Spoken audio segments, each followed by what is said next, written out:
from the YouTube Dog Show, or at least that's what I think. It's Weeknight there with Muller, and now a man who, let's be honest, thinks that Bradley Cooper is a little insane. What is this, a joke? Muller. Oh, welcome Weeknight Update. Another company over at the guy's office. Alright, Shoutout Spotlight winners are Respect Spire Count, his fan edits, Outscape his animations, the Anthony Pente Show with his reactions, Web Design 18 with his rants, his discussions, his podcast, and everything else. The Golden Fire with his fan edits, Rob Corley with his program, The Rob Corley Show, a late night talk show that has video games and whatnot.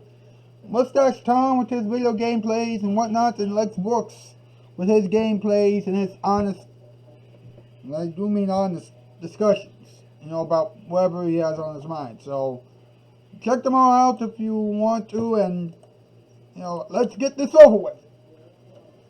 Adam, going over here, will you?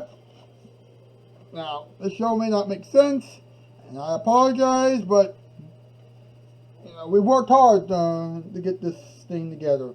And so, let's get this over with. Say what you want about this show, but we try our best. We're dealing with Bradley Cooper this evening. Who that? An actor who loves to have a spotlight all to himself.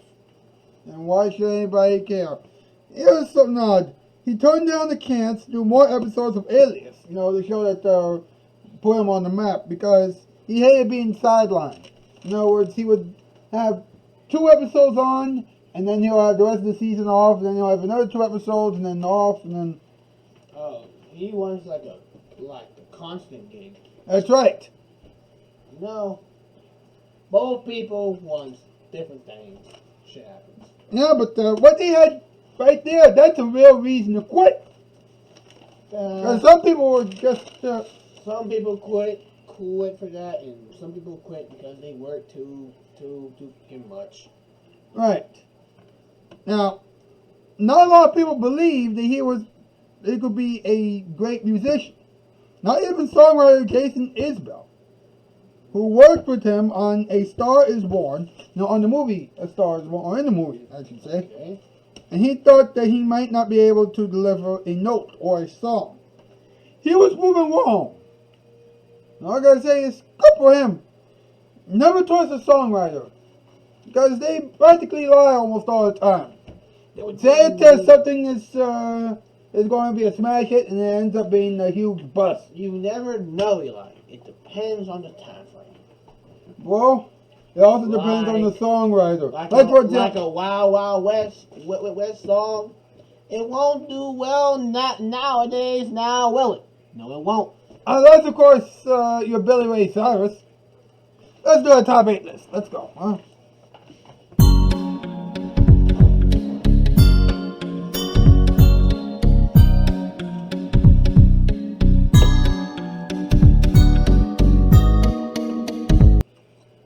Little tip, here's the top 8 words that can be used to describe Bradley Cooper. Look at number 8, goofy. Groovy. Number 7, psychedelic, whatever the fuck that means. Number 6, foolish. I don't know much about fools, but I know number 5 is a sneaky ass snake. And then number 4 is jumpy. Number 3, real jumpy. Silly. By the way, psychedelic is a term from the 60s and 70s. Did I ask you, Mr. Penguin? Number 2, you are professional. And well, number 2 is professional. Number 1 is just plain old funny. Wow, I think we've really dropped the ball. We'll be back after this. We really dropped it.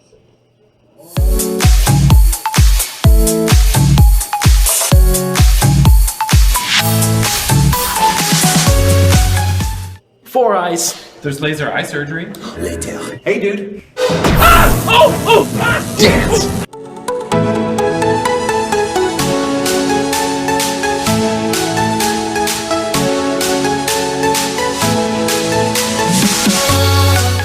Nick at night, Nick at at night. Now there's more of what you adore. From dusk to dawn, leave your TV on. For good TV, Nick at Night.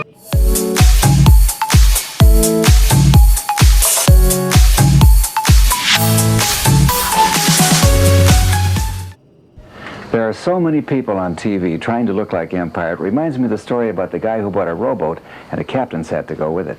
Went home that night wearing his new hat and said, "Hey, Mom, Dad, look, I'm a captain." Papa says, "Son, by me you're a captain. By Mama you're a captain. But by other captains, you're no captain." The point is, you can't be an Empire just by looking like Empire. You got to deliver like Empire. Good carpeting at a fair price in 72 hours. So you call us. 588-2300. Because nobody else is Empire.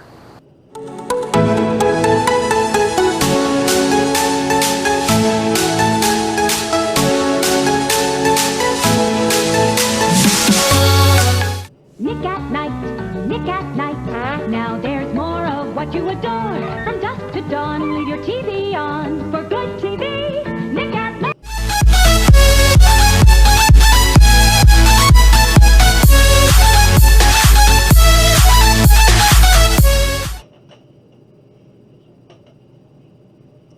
Alright folks, welcome back to the show. And by the way, for those of you who think that this show is a pretty good one, well, I gotta tell you folks something.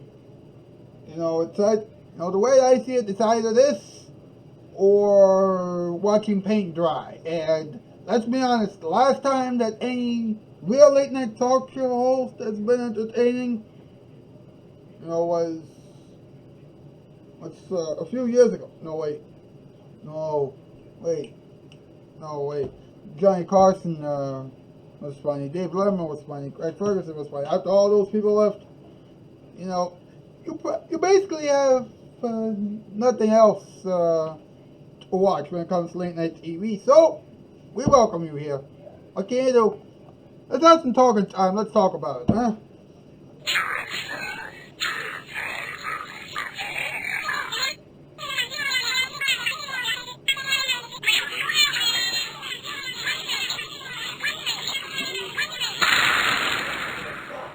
Let's talk about it.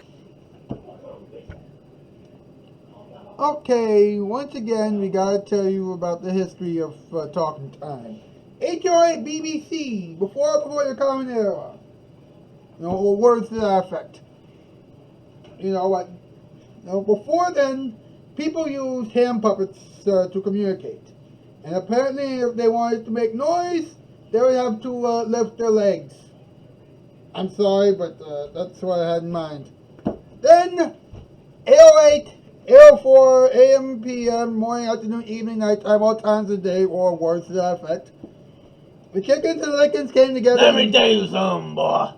There was a chicken named Arthur, and he said, "Bok, bok, bok, bok." Let me tell you what that means.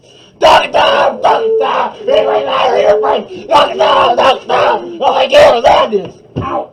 Oh, yeah. Welcome back to Talking Time. Here the news, I'm Coggy. Here's the world news, I'm Cammy. Ow. Now, okay, listen to this, kids. Oh, now, it was many years ago. Bradley Cooper was a struggling actor, right? Yeah. He did. You know how he was introduced to acting? By his own father. He was introduced to films like The Elephant Man. Interesting. Now, When was he a kid? several years ago. He's in his 40s, I guess, now. Yeah, he's in his 40s. So, Okay. anyway, here's what's up, okay? You know, he later did, you know, some small things in the television series entitled Sex in the City. Really? Okay. Yeah. Then he did a movie entitled Wet Hot American Summer, which was slammed by critics, You but know, went on to become a cult classic. you know what confused me? What? I thought for a long time it was 6 in the city. It's 6 and. I didn't know that. Okay.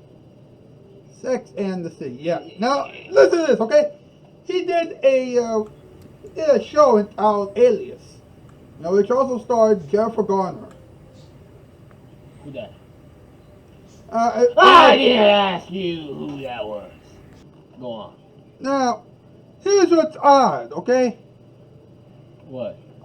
You know what? He saw everything as a failure. Because here's what's To which she was. Because here's the thing, right? The show was a huge hit, but as the first season continued, Bradley's role began to get smaller and smaller. Okay. And then he would only work 3 days a week come the second season. And then the next thing he knew, he wanted the whole thing to end. Okay. Because I guess he got tired of that bullshit. Yeah, and he thought J.J. Abrams, who was the director of the program, he probably would have fired him anyway. That's what he thought. He said, I'll quit, but knowing that he would have wanted to fire me anyway. So Possibly. You never know. Then he tore his Achilles tendon while playing basketball. It happens. Yeah. Okay. Fast forward to just recently, a couple years ago, he did A Star Is Born with Lady Gaga. Why did Lady Gaga? Lady Gaga, what the fuck is all this bullshit? I have no idea. I'll tell you what. Back in my day, we didn't have all this bullshit because it was night.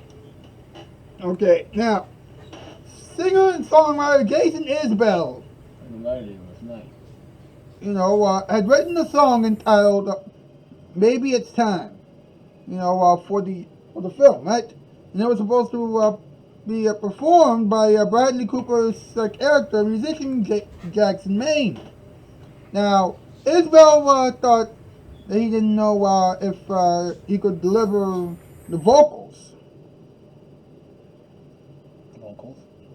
Yeah, or the notes. So anyway, when he got in touch with Cooper, no, actually, Go on, lad. You know what? He said no. It was produced to Isbell was contacted to contribute the song to the film by his producer Dave Cobb, who was in touch with Cooper about the project. He said, "No, Dave, I don't have time for that." That's expected so. But Isbell wrote it down on pen and paper. He wrote the song on pen and paper. Okay. You know what? He sent to him a voice memo, actually a demo, and he was getting on a plane. The next thing you know, he did really well. Basically, they're going too goddamn slow. Buddy said, you can't sing this shit, B. He said, hell. Dog's never giving that. Voiced it. Threw it to him. He's like, that's not too bad, mate. I think that song got him some Grammys or some Oscars or something. I don't know about that, but thank you for entering my fucking story. I'm sorry. And then, like I said, Buddy said, hell, not bad. And Buddy said, what did I tell you? I told you this shit was fire. I told you. I put my foot in it. Now, they actually recorded this song. And then they went and made some money. Or put in a movie. Or whatever the hell they were doing at that time.